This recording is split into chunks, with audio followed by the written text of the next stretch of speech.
During a panel of economic experts, a specific expert, Talia Patosis, a portfolio manager from Allen Gray, had a very interesting take on BRICS and specifically those people in South Africa who believe, and I would count the ANC among these people, they believe that China and Russia and the BRICS nations can offer a solution to the American problem.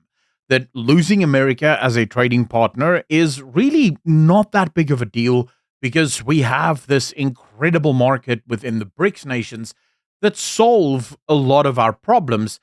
And this is where Patosis comes in and says, actually, not so fast. So, one of the big problems, of course, is that as we've discussed before, the US is the largest consumer in the world. It is also the largest consumer or purchaser of consumer goods. It has the single largest consumer market in the world. And while, yes, and as someone else points out in this discussion, and we'll get to that, China has more people with about 1.2 to 1.4 billion people, although I will say those numbers are disputed. You see, the problem with China is they and only they can release official results. They don't allow any foreigners to move in and actually count the people or do census results or censuses and stuff of that nature. So you sort of have to take the Chinese at their word, which oftentimes makes it difficult because you'll get economists from within China that will speak out and say, well, actually, most of these numbers are completely wrong, or at least it doesn't hold track with or trend with what they're finding from the economic side of things. So yeah, there's some issues there. But even though China has a significantly larger population than the US, its consumer population is actually incredibly small. China has a significant problem with youth unemployment, with the country, I believe, sitting at something like 40% youth unemployment. Furthermore, the vast majority, insofar as over 70% of the nation, does not have access to incredible wealth. In fact, China, specifically in terms of their economic miracle, it really only benefits a very tiny minority of people, with the overwhelming majority of people relegated to living in towns and villages taken care of by the government and working largely for themselves without real access to massive economic growth. So it should be mentioned that China isn't exactly the economic powerhouse that people might think. But nevertheless, Talia does say that we cannot really replace all of that consumption with BRICS partners. I don't see right now BRICS offering as some sort of salvation in terms of exports. On the contrary, I see it as a competitor. Now, I thought I'll do a thing. So I went to Grok and I asked Grok to tell me, what does every country in the BRICS Union export? So what are their exports? Specifically, what is the overlap between exports? And then, where do we have very sort of free trade, where these countries aren't producing the same stuff, therefore have access or need to trade with one another? And as it turns out, that when it comes to minerals, for fuel, oil, and gas, which, by the way, make up the majority export for most of these countries, you find that there is extremely high competition within these particular markets, with 10 out of 11 countries exporting one or more of these goods, which is quite significantly problematic. With gems, precious metals, and gold, you have very high competition with roughly 9 out of the 11 countries, all except China and Indonesia, right, exporting these. Now, China does have access to the precious metal market, but only insofar as refineries go, not so much in terms of actually having access to the mines that mine these goods. So that should be kept in mind. You have for ore, slag, ash, and iron ore, again, medium to high competition, with 6 out of the 11 countries exporting it, with Brazil, Russia, South Africa, Ethiopia, Indonesia, and Iran all doing this, right? South Africa and Brazil dominating the iron ore market. The point here, right, and we can go through this entire list, and yes, I did check it with the actual sources. The problem is just that it would take me days to get a table for you, and Grok can do it much easier. So that's why I decided to go with Grok. But it all checks out when you actually fact check the results here. When you go to how much overlap is there actually, you find that there is a high overlap, about 70 to 90% of the members, in terms of things like commodities, metals and gems, ores and steel. And these are mostly what most of the BRICS countries are known for. The only place where we don't really have that much is where we go to the low overlap, which is in stuff like specialized agriculture, where you have coffee from Brazil and Ethiopia, for example, or services in India's IT or the UAE's logistics, right? The point here is that when Patosi says that she views BRICS more as a competitor rather than a partner, she's not wrong. You see, unlike America, we are in direct competition with Russia and China and India and Brazil for a lot of the stuff that we export to the rest of the world. So there's no reason why China or Brazil or India is going to go out of their way to help us get across the line when they could just as easily get themselves over that line instead and benefit from it.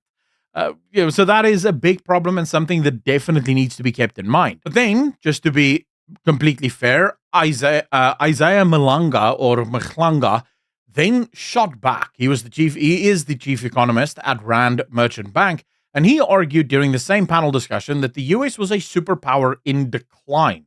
He also said China's population is about 1.4 billion, offered a far larger potential market than the US's 340 million people.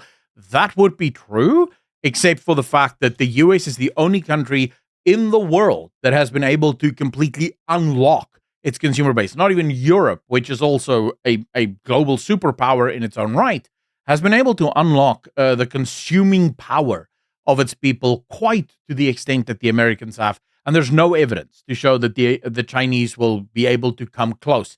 He goes on to say the UK was once a global superpower. It declined. Japan was once a global power. It also declined. Spain was once a global power. It also declined. We have seen these trends over a long period of time where superpowers come, they rise, they peak, they start, they fall. They start to fall. We're likely seeing the US starting to decline. This is complete guesswork. The US economy is actually showing incredible signs of strength. Yes, it has slowed down, but so too has China's. Right? Just to be clear, the Chinese economy is slowing down significantly, and unlike the American economy, where the American economy is already the world's leading economy. If it slows down, it sort of makes sense because you cannot have unlimited growth. China's economy has a long way to go, and yet it's constantly struggling.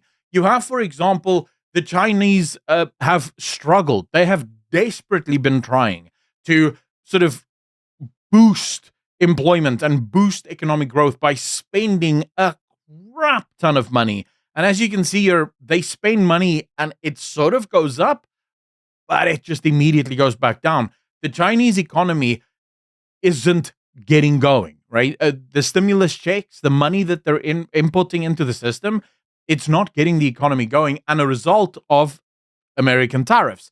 Now, Malanga continues, and he basically makes the point that China is leading America when it comes to the productivity of US workers.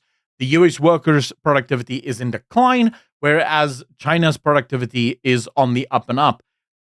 I can't find a single source that backs him up. If anything, US productivity per worker, so this is usually calculated by GDP per worker output, it's about 3.8 times more than that of the Chinese worker, right? So it is a lot larger than that of the Chinese worker.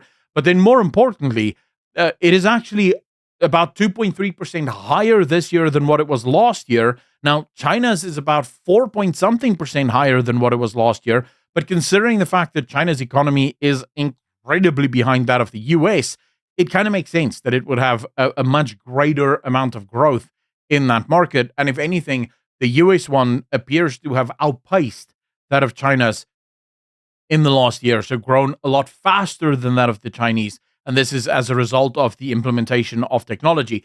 So on this, he's just straight up lying, right? In the AI space, they're now almost rivaling the US. Again, this is complete fabrication. He's pointing to DeepSeek. And when it comes to DeepSeek, we now know that DeepSeek was just straight up, they just straight up copied what the rest of the world was doing. And it turns out it wasn't actually that impressive. Not quite. It was good, don't get me wrong, but it wasn't as impressive as people think. The problem that Malanga runs into here, right? So he makes the point that, for example, tariffs leave no winners, everybody loses out. Ultimately, it is the US consumers that are going to pay those higher tariffs.